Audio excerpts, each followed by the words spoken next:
This is not a crater on the moon.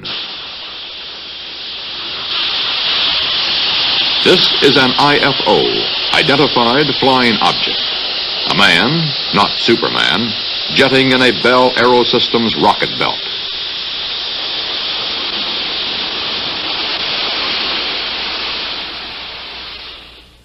This is a UFO, unidentified flying object, popularly called a flying saucer. To responsible scientists and photoanalysts, they are lenticular clouds, sundogs, planets, balloons, or mirages. First of all, the objects are not unidentified. We know what they are. Second, in many cases, in most cases, they're not flying. And finally, in many cases, they are not even material objects. A real flying saucer looks like this, an Avrocar manufactured in Canada, being test-flown in 1961. Or like this free-flying air-cushion vehicle being flown by its inventor, Professor Paul Moeller, in 1965. But UFO sightings persist, and skeptics often become confirmed believers. I've slowly come to the conclusion that there are such things as interplanetary spaceships. I'll have to stick my neck out and say that because I believe it at long last. Psychiatrists often call these reported UFO sightings illusions, hallucinations, self-delusions. I'm not saying that there aren't things in the sky that we don't know about. What I am saying is that when there's anything that one doesn't know about, then the mind fills it with a great mass of fantasy. And that most of what we're dealing with in these reports is almost certainly fantasy. Fact or fiction, myth, menace, or marsh gas. This is an age when scientific and technological developments are rapidly making yesterday's fiction fact. How much do we know, and how we know what we know, is what tonight's CBS Reports is all about.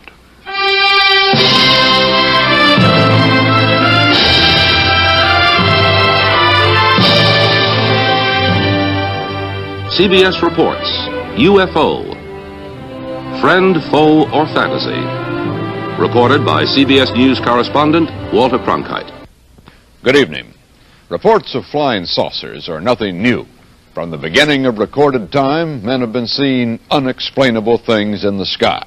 And there's no reason to doubt they saw something. The question is, was what they saw really there? And what was it they really saw? The great flying saucer mystery of 1966 began here, near Dexter, Michigan, late in March. And before the month was out, flying saucers were being reported from New Jersey to California, from Colorado to Long Island, from Ohio to Georgia. Invariably, the first reports were brought in by quiet and sober citizens like Frank Manor, father of 10 children, a countryman, a hunting man, a man used to wooded swamplands by night. Well, first beginning, we were watching television, and we have 6 dogs here, and they started raising a fuss, in which they never do much, so I went outside and gave a yell at them, and as I turned around to come back on the porch, I looked to the north of me, and looked like a fallen star meteor. It was red and kind of coming down, and on about a 45, and so then I watched it, and I was going to see if it landed, and then maybe go down and see what it was. And when it got to the top of the trees, it stopped, and a blue and a white light come on it. And I looked at it, and I thought I was seeing things. Frank Manor's UFO remained over his swamp more than 4 hours. His children saw it, his in-laws saw it, residents of the area saw it, the police saw it. No one photographed it, but Sergeant Newell Schneider of the Sheriff's Office remembered it well enough to draw it.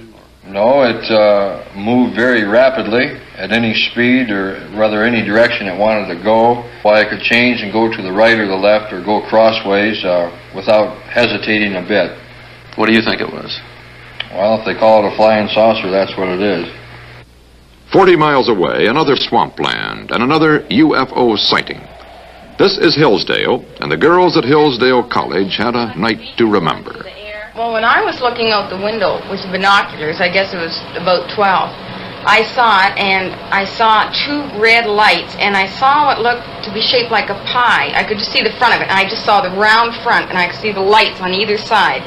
And then the red light was sort of casting a glow over the whole thing, so it looked like a round disc. At first, when I'd heard the other girls talk about it, I believed them, yet I couldn't really make myself comprehend it because I hadn't seen it with my own eyes.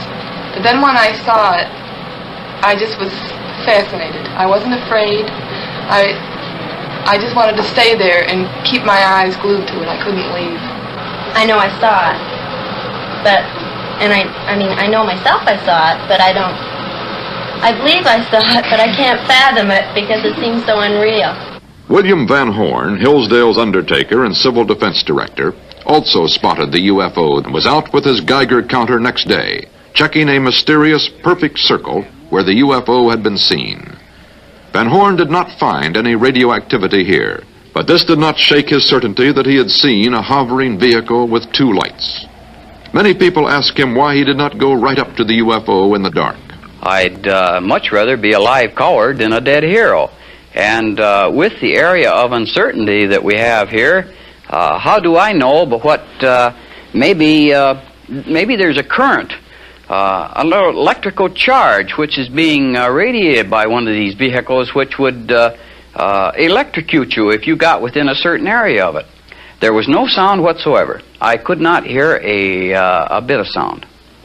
The Air Force sent its chief scientific consultant on UFOs, Professor J. Allen Hynek, to check the Michigan sightings. Dr. Hynek agreed that the good citizens of Michigan had seen something in the marshlands. He thought they had seen marsh gas. I've had many, many letters pointing out that they, as children on the farm, had many experiences with swamp lights, and that this was obviously the thing that it was, and they couldn't understand why the people in Michigan got so excited over swamp lights. And the illusion of motion frequently is given by the fact that a little bit of swamp light appears here, it goes out, another one appears over here, that goes out then, but the illusion as viewed from a distance is that the objects have moved back and forth. And sometimes this gas will gather into a ball and actually float away. In Washington, a private unofficial group known as NICAP, National Investigations Committee on Aerial Phenomena, called a news conference, dismissed the swamp gas theory, and reopened an old argument with the Air Force. NICAP's director, Major Donald E. Kehoe, a retired Marine Corps officer, insisted that the Air Force knew more than it was telling. We are being observed by some type of device which is ahead of us, far ahead of us, and is probably controlled by a highly advanced superior civilization. Now, this is a conclusion which I personally have stated and is shared by some members of our Board of Governors and advisors, not all of them. But it has reached to the point where many people in the Air Force have the same conclusion. In fact, the Air Force at one time had a top secret estimate that these things were interplanetary spaceships. So you will see that this, instead of being a subject for ridicule and a big joke, actually is a serious matter which could affect the lives of all of us. And for the umpteenth time in as many years, the Air Force, called before a congressional committee, said it was hiding nothing. Air Force Secretary Harold Brown. We have not been hiding anything. The investigations have been made public. The explanations of those where there is a clear explanation have been made public. The hearing this morning was public for just that reason. In those cases where for lack of data or lack of a convincing hypothesis, the sighting has been kept in the unidentified category, we've been perfectly willing to say that too. But if the Air Force had nothing to hide, Frank Manor, the Michigan farmer who had brought in the first report, was caught in the middle. He was mad. Well, you can look at here. Look, beer bottles thrown. Look at my windshield. What would you think if somebody was throwing beer bottles at your house, standing out in the middle of the road screaming, you nut, you're fanatic, and all that? What would you think?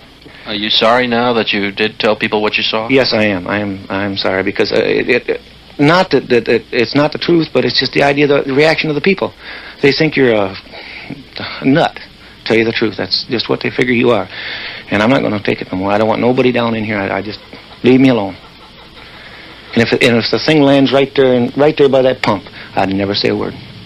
Then he got out and talked to me. I wouldn't tell nobody. That's just the way I feel. I'm bitter and disgusted in the whole matter. And if people's going to act like that, I hope one lands right in Ann Arbor, right in the middle of Detroit. If flying saucers had become a painfully closed subject to Frank Manor, they nevertheless remained an intriguing open subject to millions of his countrymen. UFOs had been popularized here and abroad for almost 20 years, ever since a pilot named Kenneth Arnold reported seeing some discs and said they looked to him the way saucers would if you skimmed them across water. As for the latest rash of UFO reports, a pioneer in rocketry and an early popularizer of interplanetary space travel, Dr. Willie Lay, thought he detected a reason. Well, it is very typical that it is a rash, because if you get one report, you get a clutch of other reports following it. It feeds on itself, and the main problem there is that the term flying saucer, or to go official about it, UFO, has produced a label. In the past, if somebody saw a streak of light in the sky, which he couldn't understand and which didn't interest him very much, well, he might have told his wife that he saw a streak of light. Most likely he didn't. But now that he has a label to put to it, he comes home and tells his wife, his children, his neighbors, the policeman on duty, and a few other people that he saw a flying saucer. In the days to come, many more people will cite many more flying saucers. To some, these UFOs will be miracles. To others, real but unexplainable. To most scientists, natural phenomena. Some people will be fooled. Others will try to fool the rest. But a few will be expert observers, and their sightings will keep the controversy churning over whether vehicles from outer space are possible and whether indeed these vehicles already have arrived here. We turn to that part of the UFO story in a moment. Here again is CBS News correspondent Walter Cronkite. There are more things in heaven and earth, says Shakespeare's Hamlet, than are dreamt of in your philosophy. On the other hand, there may be less there than often meets the eye. The oceanographer and meteorologist Athelstan Spielhaus. In the very early times, people didn't understand the majestic kind of catastrophes of nature. If a volcano blew its head and destroyed a village, primitive people used to think of it as some enlarged monster, some enlargement of a thing that was familiar to them, like a wild animal or something. In other words, they interpreted this ununderstandable, rather fearsome thing in terms of their present knowledge, primitive as it was. From there you get into medieval times with a sort of resurgence of mysticism and religious fervor.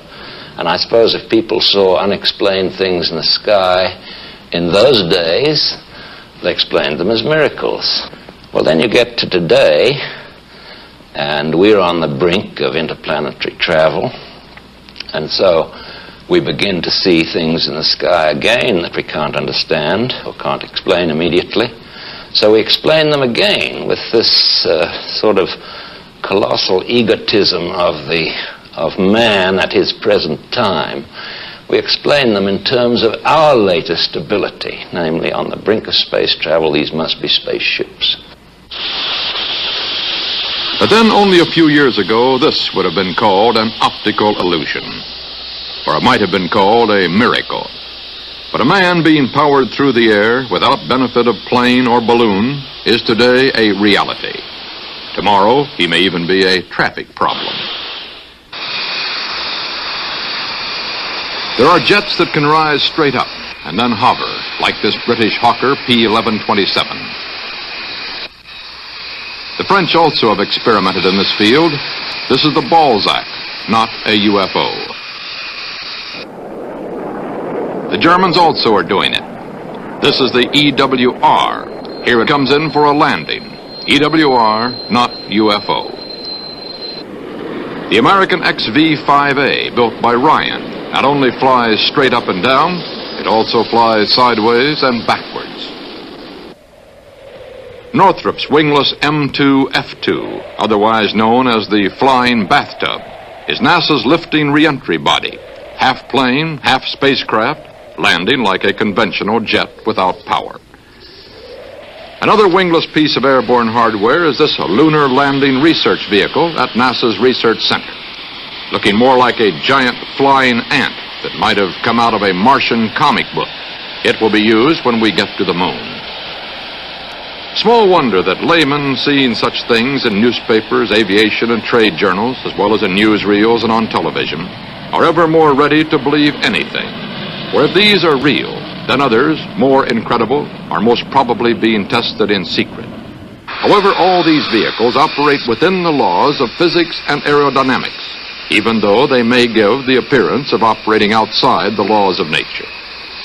But ufologists still insist there is more to it than this, and so there is. At England's Victoria and Albert Museum, CBS correspondent Frank Kern spoke to aeronautical historian Charles Harvard Gibbs Smith. My position now, I think, is that I believe that about 5% of these things are interplanetary. That is, they come to us from a world outside our planetary system, and that some of them are in fact inhabited by intelligent beings of some kind, and some look as if they're remotely controlled. After all, who really do we think we are? We're a fifth-rate, miserable, measly little system out on the edge of the Milky Way, fooling around the universe with 4,000 or 5,000 years of so-called civilization behind us. We think we are the cat's whiskers, and we are not. We're a potty, second-rate lot, fifth-rate lot, conceited as apes, all of us. And here we go, and the moment anybody suggests that something should come in outside from outside, we think, oh, no, it can't be that, it can't be that. It's quite out, you know, these things can't happen. And I think we're all, I do it myself, we're all thinking medievally. What convinces you more than anything else?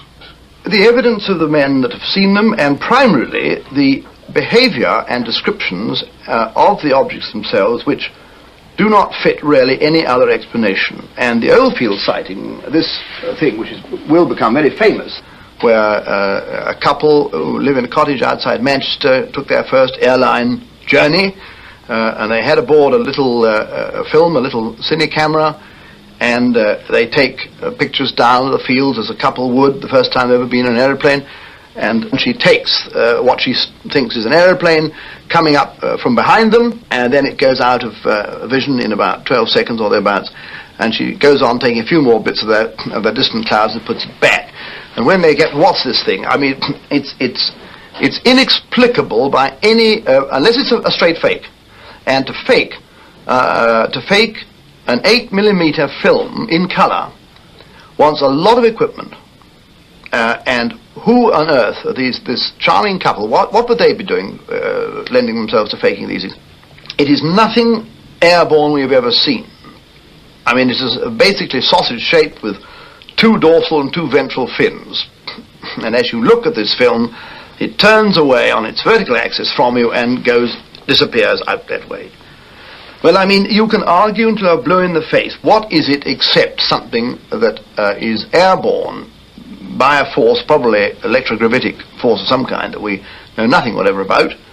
It is nothing conventional, it is nothing unconventional aerodynamically. There's no single piece of earth-borne equipment of any kind that can look and behave like that.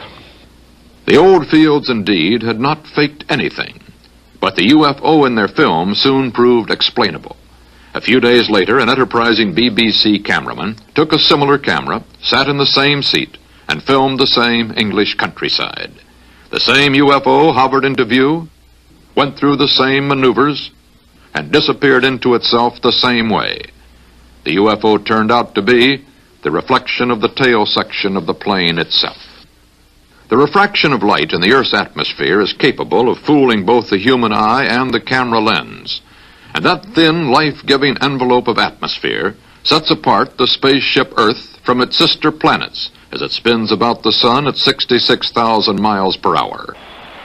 One of the problems connected with man's flight through this environment derives from the law of physics governing objects moving at high speeds through the ocean of air. Aircraft moving at high speeds pierce the air compressed before the plane's wing. A shock wave results. It's become known as a sonic boom. And even today's comparatively slow-flying military jets alarm some citizens and run up bills for the Defense Department each year from the effect of these shock waves on populated areas.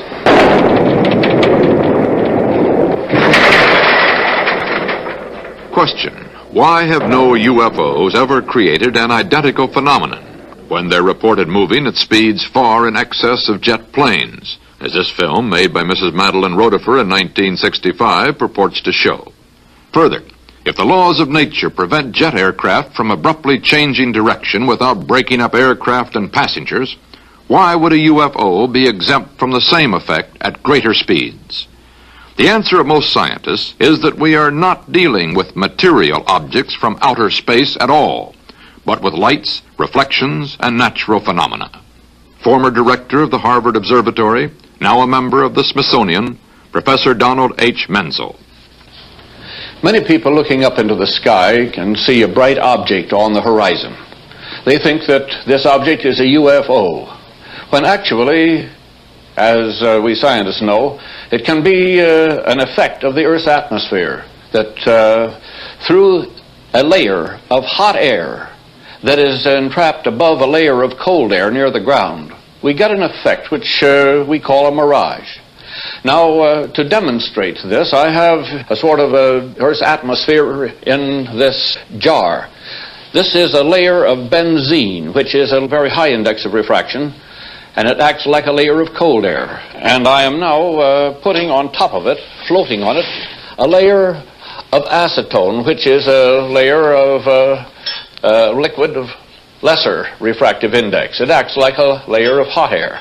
On the screen we will see a bright light that's being projected from the ground level here and passing through the acetone on the benzene. And now we will turn out the lights, and you see on the screen that the bright spot of light that was originally traversing this artificial atmosphere and appeared at the top of the screen gradually dims. And a line of colored light streams out down below this spot. And finally, the spot near the top of the screen disappears, and we see instead a beautifully colored and rapidly moving spot. The colors are due to refraction. The red color sometimes is attributed to the presence of a rapidly moving jet.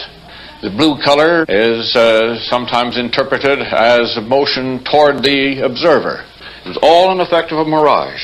And yet this has been reported again and again by experienced pilots who have thought that they were being attacked by a UFO from outer space. This is a type of sundog. Ice crystals in an otherwise transparent atmosphere reflect light from the sun, and it produces a saucer-shaped body that can maneuver, rush in toward the plane, or sometimes move rapidly away as the density of ice crystals thins out. There are brilliant meteors, the shooting stars that flash through the sky. There are many cases on record where a pilot and a co-pilot have seen the identical flare in front of their plane, and one of them has pulled up the plane abruptly in an attempt to maneuver to miss it, when actually the other pilot claimed that it was an object 70 or 100 miles away, which actually it was. In addition to mirages in the atmosphere, many physical objects in the air have been taken for saucers, like this translucent balloon that can carry instruments up to 100,000 feet. Birds, kites, pieces of paper, and the planets have often been claimed as UFOs. But a little bit of logic goes a long way for those who wish to be persuaded, as we shall see in a moment. Here again is CBS Reports UFO, Friend, Foe, or Fantasy. Saucer fans are often devoted readers of science fiction. Much of it is written by highly respected scientists. On an even more popular level, the comic book adventures of Flash Gordon confirm saucer buffs in the plausibility of their beliefs. But all is not peaceful on the planet Earth, because the saucer addicts are divided into cults, groups, and sects that range from the skeptical sighters who hope there is a logical answer to the true believers who feel sure the answer is being covered up by the military establishment. Perhaps the farthest out group is made up of the contactees, They have met, talked to, or even ridden with visitors from outer space. Here at Giant Rock in California's high desert country, one of the pioneer contactees, George Van Tassel, talked to CBS News correspondent Bill Stout. We're riding on a electrostatic magnetic ship right now on the Earth, doing 66,000 miles an hour right now in an orbit around the sun, and we're all astronauts in that respect. Have you ever gone up close enough to touch one, to see what was inside? Bill, in August the 24th of 1953, I went aboard one for about 20 minutes. What was it like? What happened? Well, the interior walls were what looked like mother-of-pearl plastic, like we put on toilet seats and for decoration. The light inside seemed to come from everywhere. The instrument panel wasn't like anything I'd ever seen before, and all of my years since 1927 in the air game. And they had a compartment in the wall which both cleans and deodorizes their clothes by some light process, which required no water, soap, or detergents, or a washing machine. Giant Rock, for the last 10 years, has been the Plymouth Rock of the saucer age. Saucer conventions were meeting here as far back as the pre-astronaut era of black and white television. But the contactees' storyline was the same, then as now. Howard, would you tell us in your own words about your trip to Venus, how it started? Well, as I say, it started first with a very decided tingling all over my body. This tingling finally extended to the mind area, and there was a clarification of mind, such as it's hard to believe. I seem to become one with the entire universe. In the Valhalla of interplanetary contactees, the late George Adamski is regarded by his followers as something of a Christopher Columbus among outer space voyagers. And you talked to him, you asked him? I have, more or less on gestures and mental telepathy, as it is known, talk transfer. He does not speak. I mean, he didn't at the time, but I have met him since, and he does speak very well English as well as in the other language. George Adamski was successful in attracting many disciples with film like this. He called it a spaceship from Venus. His critics call it a crude hoax. This film was obtained from one of Adamski's disciples, Mrs. Madeline Rotifer, who has made her own UFO film and who credits Adamski with an assist in her first contact with Venusians. Some of them have even been to our home. And the day that the one came into the yard, which I filmed on the camera, there were 3 inside the ship. Major Kehoe and his NICAP organization have little regard for the likes of contactees, Rotifer and Adamski. They lean heavily on the testimony of professionals. According to the United States Air Force, in following a policy which is set probably fairly high in the Pentagon, there are about 250 or 300 extremely incompetent airline and military pilots in this country. They're carrying passengers. They fly across the oceans, and they seem to be quite safe. The airlines let them continue to fly, even though they have reported UFOs. Now, this is not an attack on the Air Force spokesman or the project spokesman. They are simply following orders to explain away all UFO sightings as quickly as possible when they become public and deny that UFOs really exist. The official Air Force reply has long been that there is no cover-up and there are no flying saucers from outer space. The Air Force position was detailed in this book by Lieutenant Colonel Lawrence Tacker, who for many years was connected with the UFO project. We're kind of in the position of the man who's asked, have you stopped beating your wife? This has been going on for 19 years. The charges are absolutely untrue. You could characterize them as being senseless and vicious. Our critics continually charge that the United States Air Force is withholding information from the general public on this subject. This is absolutely untrue. We are not hiding anything. We have nothing to hide. There is nothing in Air Force files, in either the classified files or the unclassified files, that come to a conclusion that spaceships have visited the Earth. The Air Force Investigative Unit is known as Project Blue Book. UFO reports, hoax or serious sightings, wind up here at Wright-Patterson Airfield in Dayton, Ohio. It has studied over 10,000 UFO sightings and found explanations for most of them. But about 650 remain unidentified.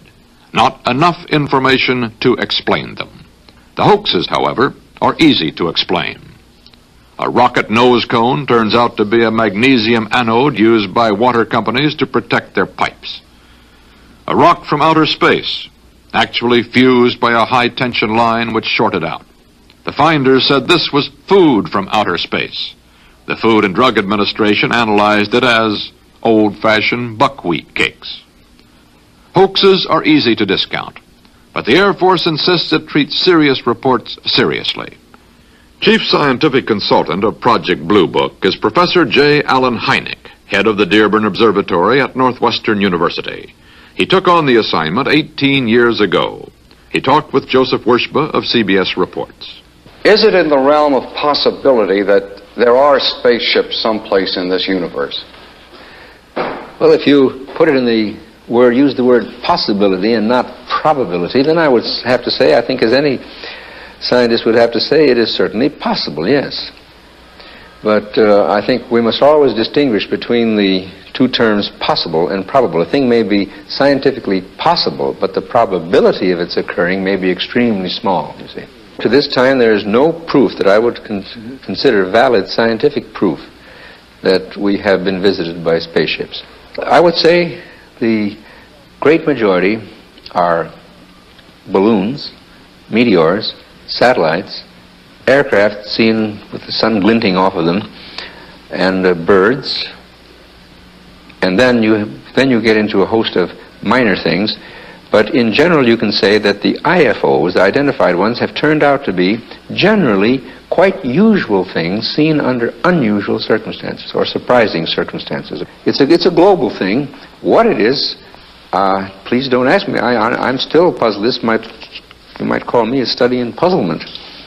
But that among the tremendous noise or static or crud or whatever you want to call it of tremendous number of unreliable reports that are easily explained, there is this residue of most interesting cases that intrigue me in the same way that a good mystery story intrigues me, and I'd like to get the solution. I don't think it is space people, although I would be delighted if it turned out that way, because as an astronomer, I think it would make astronomy even more interesting than it is.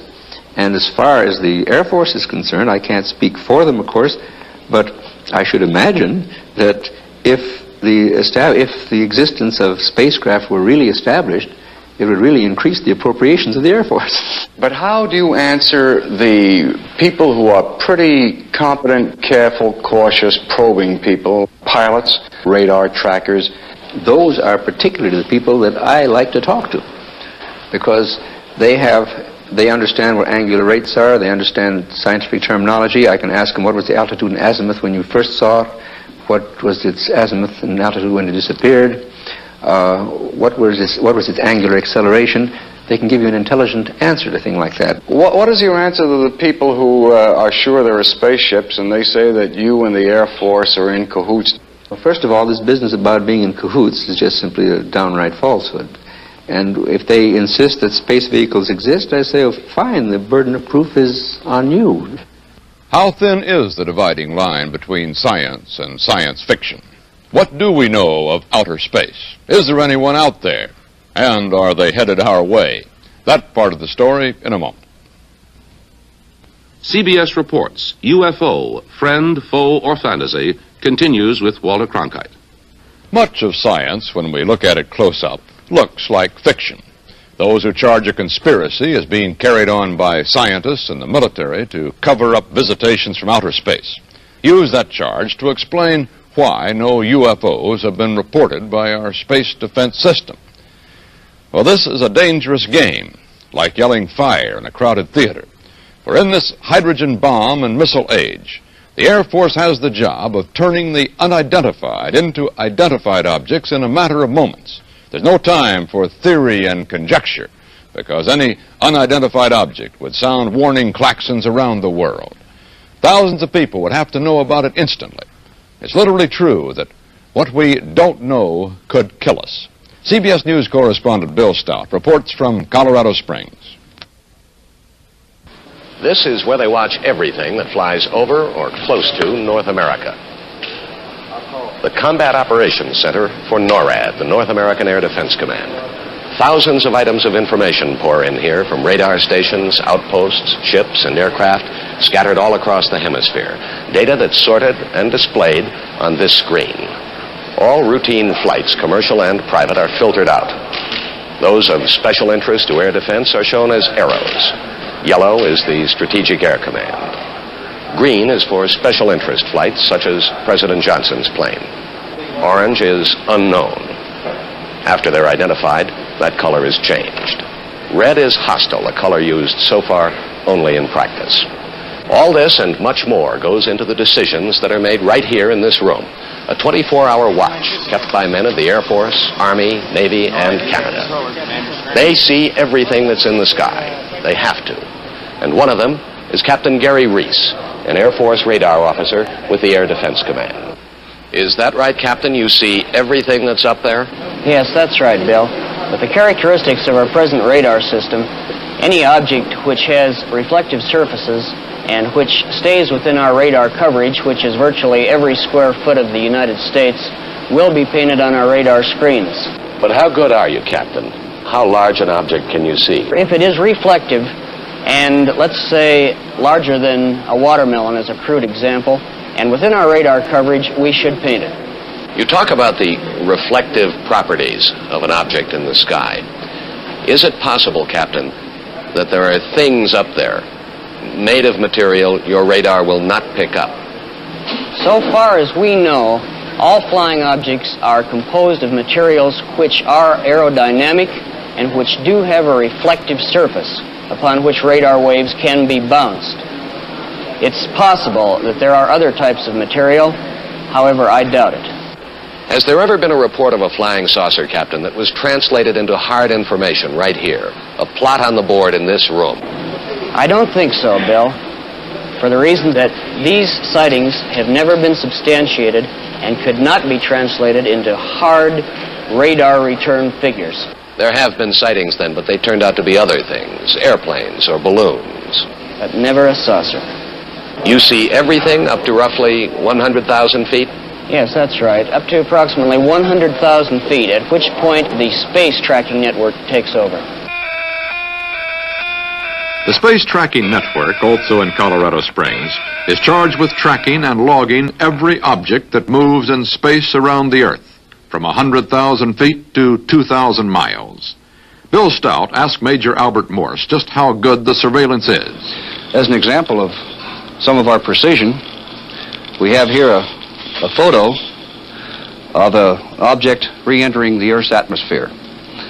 Through our programs, we were able to predict a precise time that this was going to happen and notified a particular agency who then went out with a camera and was able to obtain this photograph.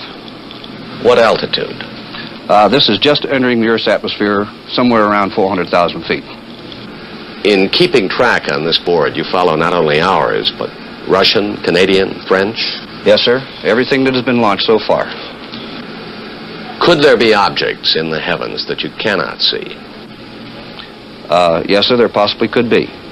However, if they do have a reflectivity to a radar and obey the physical properties, these can be tracked by our system.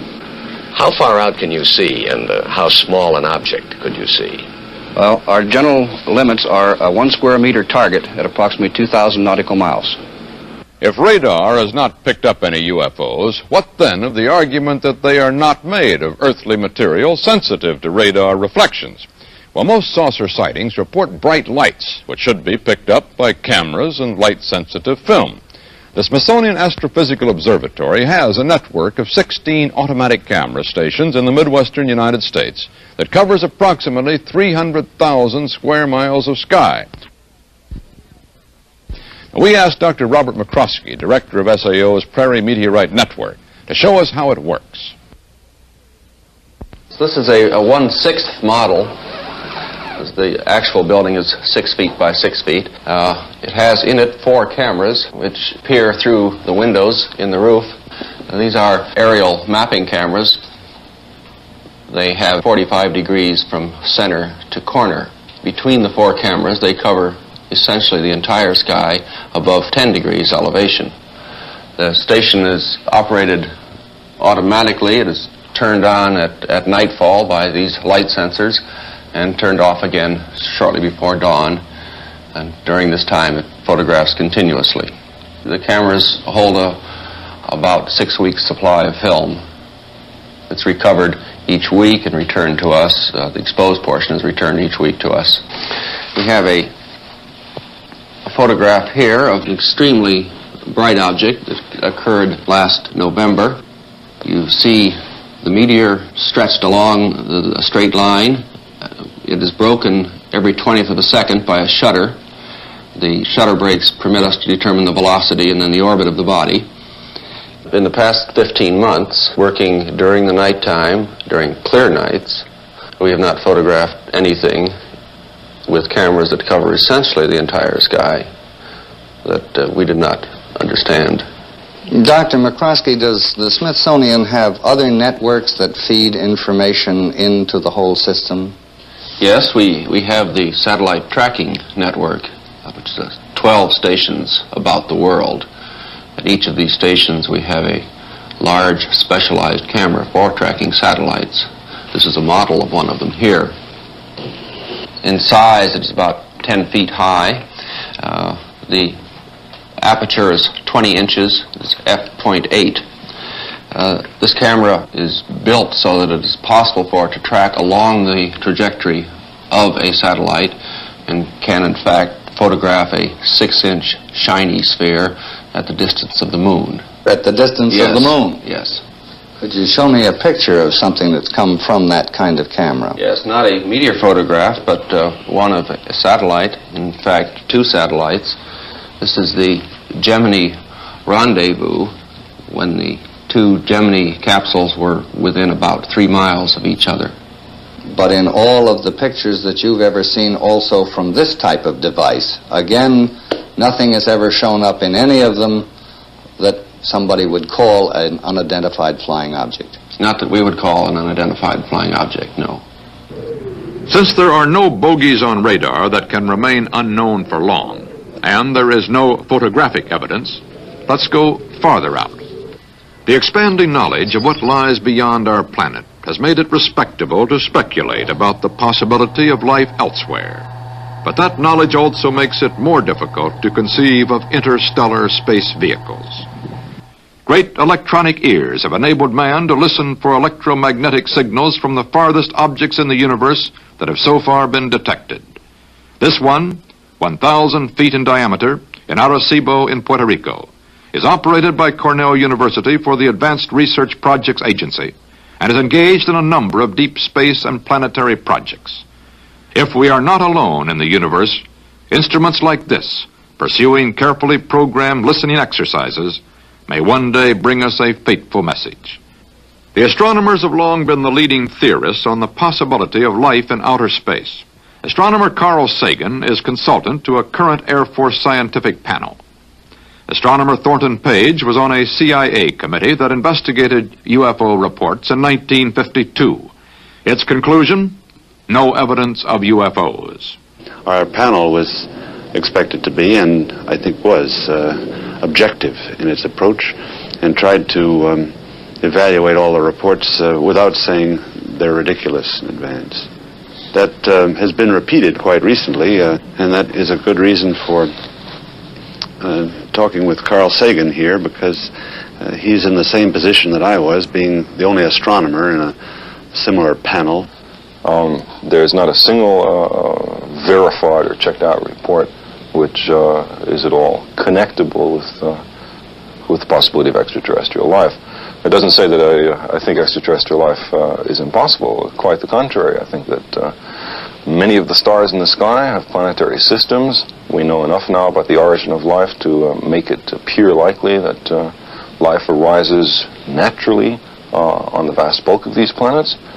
It's possible, but by no means certain, that life on many of these planets evolves into beings which are as advanced as we, or more advanced. And I don't see any reason why we can't imagine that there are civilizations thousands or millions of years in advance of ourselves capable of technical feats that we we can hardly imagine. If you would believe, as the flying saucer cultists would have us believe, that the majority of the saucer reports are due to visitations, then you have a very strange situation.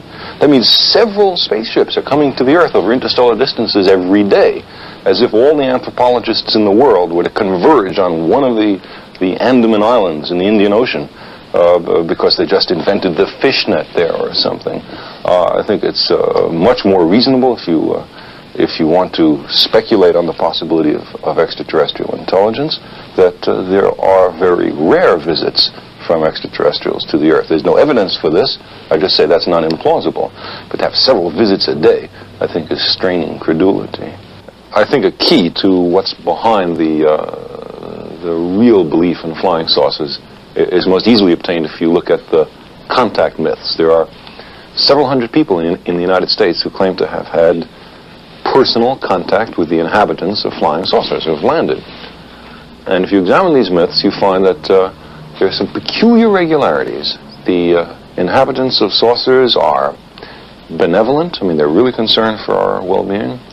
They're omnipotent, extremely powerful, omniscient, extremely knowledgeable, and they often wear long white robes. Now, this combination is something I've heard in another context. This isn't science, this is religion. And what I suspect is happening is this. We live in very unsettled times.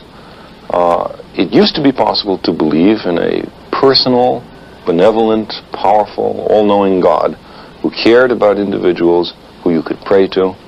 But now, there's very few people who really believe that, I think. Science, for good or for ill, has destroyed a lot of the traditional theologies. And yet people have the same needs to believe that they always did, perhaps more so because of the times we live in. Well, the flying saucer myths are a really clever compromise. It's a way of having beings that come from the sky, that are worried about us, that are powerful, that are going to step in and prevent us from destroying ourselves, as we very well might, and yet have it in the cloak of science, so that no one can say nonsense that doesn't match science. It's all very pseudo-scientific. I would think that at least for the contact myths and probably for a lot of the events of people who just see things they don't understand flying overhead, that what's involved psychology and theology and not so much the physical sciences. So, as we have seen, scientists think the evidence is mounting that life in some form exists elsewhere in the universe. But almost unanimously, they find no evidence that anything out there has come here. One thing is clear. You could not keep a spaceship a secret. Too many professionals with too many powerful instruments are probing the skies these days. And too many journalists could not be restrained from trumpeting one of the greatest news stories of all time. It also seems clear that since the security of our world is involved in converting all UFOs immediately into IFOs, perhaps these phenomena are properly the responsibility of scientists and the military, with periodic reports to the public on what they have found, if anything. The rest of us can emulate the scientists by keeping an open mind, since yesterday's fantasy sometimes turns into tomorrow's reality. But we might remember, too, that while fantasy improves science fiction, science is more often served by facts. This is Walter Cronkite for CBS Reports. Good night.